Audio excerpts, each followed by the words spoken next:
ताई नमस्कार. नमस्कार. तुमचं खूप खूप स्वागत आहे. खूप छान वाटतं की आम्ही आजपासून एक नवीन सिरीजची सुरुवात करणार आहोत. हं, आणि स्पेशली ती मी वास्तू रिगार्डिंग सगळे बोलणार आहोत त्याच्यावरती आम्ही बारीक-बारीक चर्चा करणार आहोत. खूपसे असे मुद्दे आहेत जे कोण बोलत नाही हं. आणि तुम्ही त्याच्यावरती खूपसे सांगणार आहोत. एक आनंद असं वाटतो, पण एक प्रश्न डोळ्यामुखाला एक असा येतो की तुम्ही असा हा विषय का निवडला की बाबा वास्तूच्या रिगार्डिंग लोकांकडे पोहोचलं पाहिजे. लोकांना अवेअरनेस नाहीये. तुम्हाला असं का जाणवलं?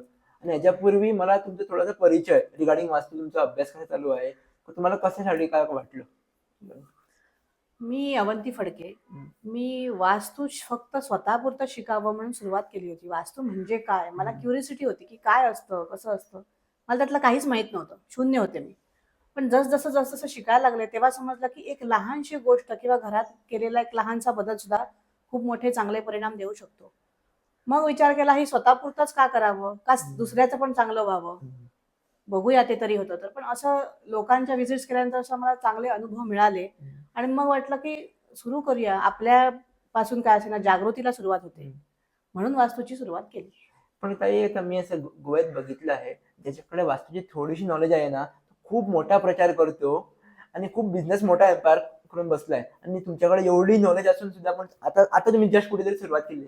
हा कशासाठी एवढं असं एवढी आम्ही लेट जे सुरुवात? शिकलो ते शास्त्रोक्त शिकलो. हं, आमचे जे गुरुजी आहेत ते ग्रंथांच्या आधाराने किंवा ग्रंथांचा आधार घेऊन शिकवतात. हं, ह्याची सुरुवात कुठेतरी प्राचीन ह्याला झालेली आहे. हं, पण आम्हाला त्याची कल्पना नाही. हं, त्यामुळे आमची परिस्थिती अशी आहे की आम्हाला हे नवीन शिकावं लागतं, नवीन हं, जाणून घ्यावं लागतं. हं, पूर्वीची घरं व्यवस्थित आहे, बरीचशी घरं वास्तूप्रमाणे पण ते आम्हाला माहिती नाही. हं, ज्याचा शोध आम्ही आज घेतला, हं, नवीन-नवीन घरं जाऊन बघितली, त्याचा अभ्यास केल्यानंतर आम्हाला समजलं. हं. हा त्यातला फरक आहे. बरोबर. आता ताई मला सांगा, की मी ह्या एपिसोडमध्ये मी काय-काय कव्हर करणार आहोत पुढे वास्तूच्या रिगार्डिंग थोडक्यात सांगा. कारण हा इंट्रोडक्शन एक पार्ट होणार आहे. वास्तू म्हणजे काय? हं, वास्तू परीक्षण करतो म्हणजे आम्ही नक्की काय करतो? हं, लोकांना काय वाटतं, ही लोकं बोलवतात, नुसतं ठगतात. हं, तसं नाही. त्याच्या मागून हं, त्याचा अभ्यास असतो. हं. आम्ही जेव्हा वास्तू परीक्षण करायला जातो, त्याच्या आधी आमची सुद्धा काहीतरी साधना कंपल्सरी असावी लागते. तेव्हाच हं, आम्ही त्याला पात्र ठरतो. बरोबर. त्यात आम्हाला सुद्धा अनेक डिग्र्या आहेत, पायरी-पायरी. हं, त्यातल्या 2-3 डिग्र्या माझ्या झालेल्या आहेत. ओके.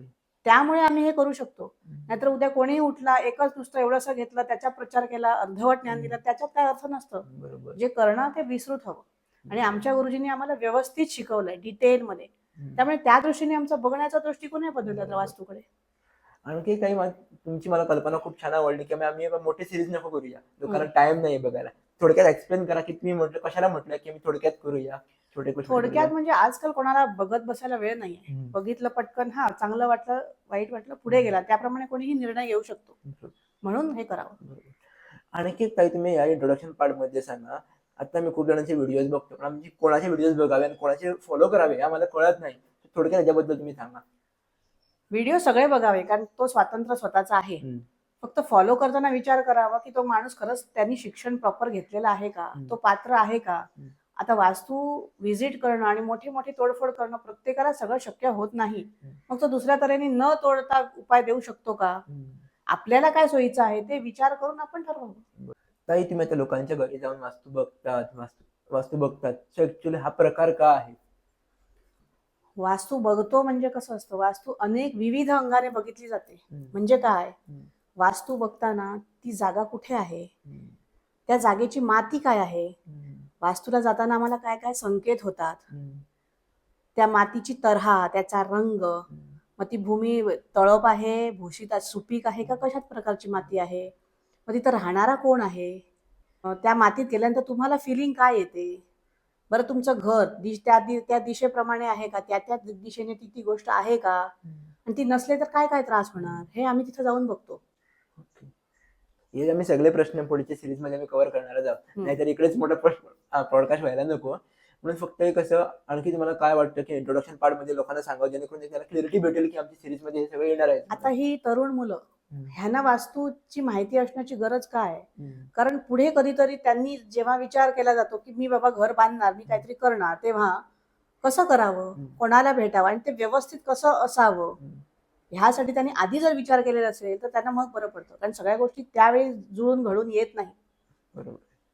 दुसरी गोष्ट, घर बांधताना कोणासाठी बांधतोय आपण? हं, त्याचं वय काय? त्याला आता घर उदाहरणार्थ घर बांधलं, की त्या घरात कोण राहणार आहे, म्हणून त्याला किचन तसावा. तो बिझनेससाठी किचन वापरणार आहे, मॅथ्ससाठी वापरणार आहे, का फक्त घरापुरता वापरणार आहे, हा विचार करावा लागतो. आता बेडरूम कोणाला हवी, मुलांना हवी, वृद्ध माणसांना हवी, का वर्किंग माणसाला हवी, का तो प्रोफेशनल आहे, हा विचार करावा लागतो. त्यानुसार दिशा ठरवाव्या लागतात. एवढं सगळं असतं. हो. मी नॉर्मल ऐकलं होतं की फक्त किचन या दिशेला असलं पाहिजे, पण बिझनेससाठी प्रोफेशनसाठी असं असं असतं. त्याप्रमाणे ती दिशा, त्याचा विचार करून आता लोक म्हणतात तू हे सांगितलेलं चुकीचं आहे.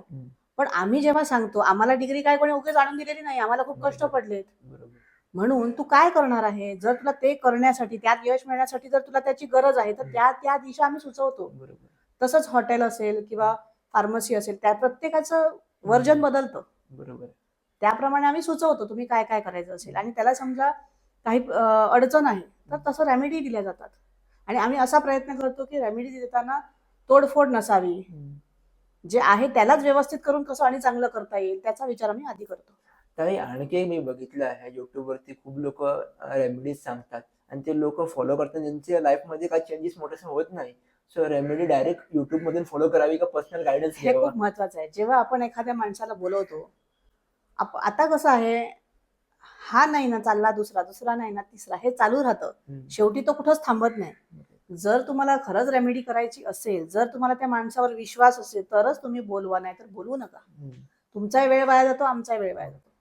आणि एक प्रश्न असंच केला होता मी तुम्हाला की लोक YouTube मधून किंवा ऑनलाईन बघून जे रेमेडीज फॉलो करतात, त्यांच्यासाठी काहीतरी सांगा की ते फॉलो करावे की ऑनलाईन नाही? बघून फॉलो करतात, पण तुम्हाला त्याचं परीक्षण कितपत व्यवस्थित करता येतं हे पण महत्वाचं आहे. ते सांगतात त्याप्रमाणे ते सांगितलेलं, आणि तुमची भूमी कशी आहे किंवा तुमचं घर आहे, ही नक्की कुठली दिशा कशी आहे, त्याच्यात बारीक कट्स आहेत का, एक्सटेन्शन्स आहेत का, उतार चढाव आहेत का, ह्या सगळ्या गोष्टी लक्षात घ्याव्या लागतात, ज्या कदाचित तुमच्या लक्षात न येतील.